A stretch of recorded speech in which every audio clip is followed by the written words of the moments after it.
Air yang tergenang di dalam komplek Dayah Baitul Huda, Desa Ulerabo, Kecamatan Jenib, Kabupaten Biren, Aceh.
Sebuah mesin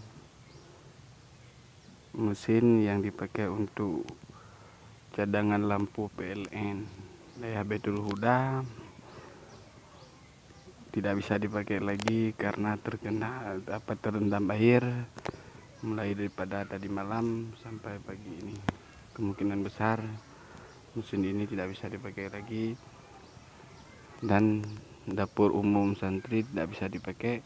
Kemungkinan besar aktivitas santri terhenti untuk sementara waktu.